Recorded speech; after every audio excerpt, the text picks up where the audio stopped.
Hello दोस्तों, स्वागत है आप लोगों का इस सिंचन के हॉरर एपिसोड में। ये एपिसोड स्टोरी का पार्ट 1 है। मैं जल्दी ही इसके बाकी पार्ट भी अपलोड कर दूंगा, इसलिए सब्सक्राइब करना ना भूलें। चलिए अब एपिसोड को शुरू करते हैं बिना किसी देरी के। एपिसोड के शुरुआत में हम देखते हैं कि नैनी अपने घर पर अपने दोस्तों से बात कर रही होती है, पर नैनी के पीछे हम देखते हैं कि कमरे से अपने आप एक लॉकेट रोल करते हुए बाहर आ जाता है और ये कोई देख भी नहीं पाता। फिर सीन चेंज होता है और हम देखते हैं कि नैनी को रात में बिल्कुल भी नींद नहीं आ रही होती है। तभी नैनी का बनी वही लॉकेट पहनकर रूम का दरवाजा खोल रहा होता है। फिर वो बनी नैनी के बगल में आके लेट जाता है। ये देख के नैनी बहुत डर जाती है और चिल्ला पड़ती है। नैनी को कुछ समझ नहीं आ रहा होता कि अब वो क्या करे। फिर तभी नैनी बनी के गले में एक लॉकेट देखती है और फिर वो बेहोश हो जाती है। उसके बाद जब नैनी सुबह उठती है तो सोचती है कि उसने कोई बुरा सपना देखा होगा।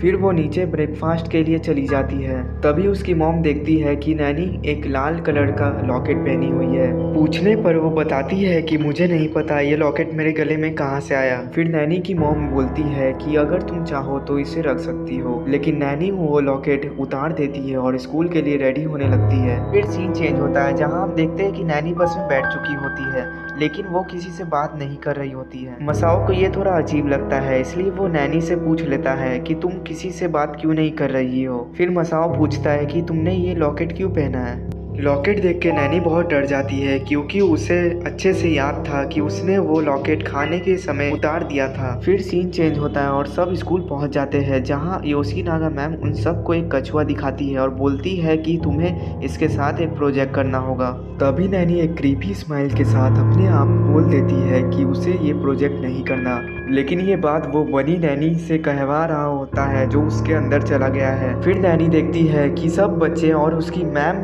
बनी में बदलने लगती है और ये देख के नैनी बहुत डर जाती है। वो रोना शुरू कर देती है और योशीनागा मैम उससे पूछती है कि क्या तुम बीमार हो। फिर हम देखते हैं कि नैनी का चेहरा बहुत बदल जाता है, लेकिन उसका चेहरा कोई देख नहीं पाता। उसके बाद सब लंच करने लगते हैं, लेकिन अचानक नैनी दौड़ के बाथरूम में चली जाती है और देखती है कि उसका पूरा शरीर बनी में बदलने लग रहा है। वो डर के मारे चिल्लाने लगती है और मदद बुलाती है, लेकिन कोई नहीं आता। वो पूरा कन्वर्ट होने ही वाली होती है कि तभी वो अपना लॉकेट उतार देती है और फिर वो बनी की आत्मा नैनी के बाहर आ जाती है।